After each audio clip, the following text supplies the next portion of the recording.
ரவா உப்புமா, சேமியா உப்புமா பிடிக்காதவங்க இருக்காங்க. ஆனால் இந்த உப்புமானா எல்லாருக்கும் பிடிக்கும். நல்லா கேரட், பீன்ஸ், பட்டாணி எல்லாம் போட்டு தண்ணி அளவு கரெக்டாக வச்சு பலன்னு கோதுமை ரவை உப்புமா எப்படி செய்யலான்னு பார்க்கலாம் வாங்க. இந்த ரெசிபிக்கு கடாயில் எண்ணெய் 2 டேபிள் ஸ்பூன் விட்டு கடுகு ஒரு 1/2 டீஸ்பூன், கடுகு நல்லா வெடித்ததுக்கப்புறமா உளுத்தம்பருப்பு 1 டீஸ்பூன், கடலப்பருப்பு 1 டீஸ்பூன் நல்லா ரோஸ்ட் பண்ணிக்கோங்க.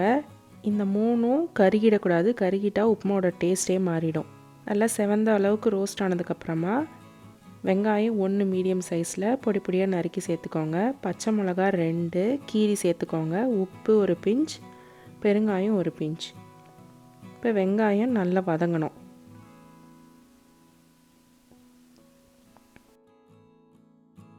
கருவேப்பிலை 1 கொத்து,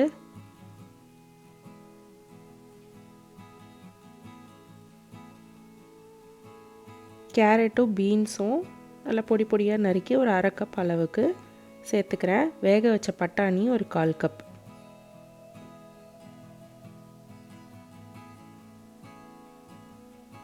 உப்பு ஒரு 1/4 டீஸ்பூன் சேர்த்துக்கோங்க.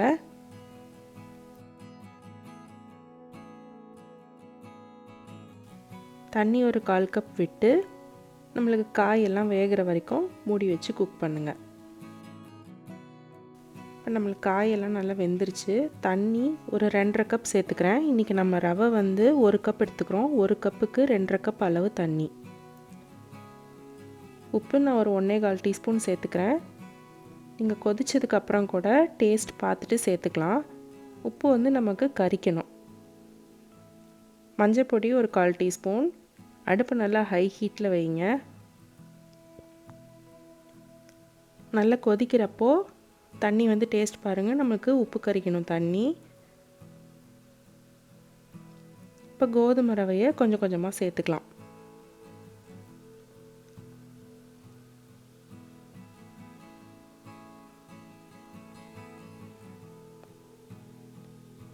அடுப்பு மீடியம் ஹீட்லேயே இருக்கட்டும். இப்போ மூடி வச்சு வேகிற வரைக்கும் குக் பண்ணுங்கள். குக் ஆகும் போது நடுவில் ஒரு வாட்டி கிளறி விடுங்க.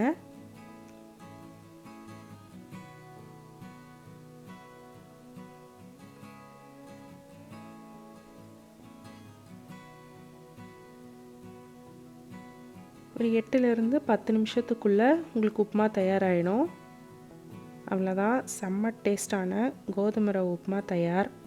நல்லா சட்னி சாம்பார் வச்சு சாப்பிட்டு பாருங்கள். சும்மாவே கூட சாப்பிட்லாம். ரொம்ப டேஸ்டான ரெசிபி. செஞ்சு பார்த்துட்டு எப்படி இருந்ததுன்னு கமெண்ட்டில் சொல்லுங்கள். பிடிச்சிருந்தால் லைக் பண்ணுங்கள். மறக்காமல் சப்ஸ்கிரைப் பண்ணுங்கள். நன்றி.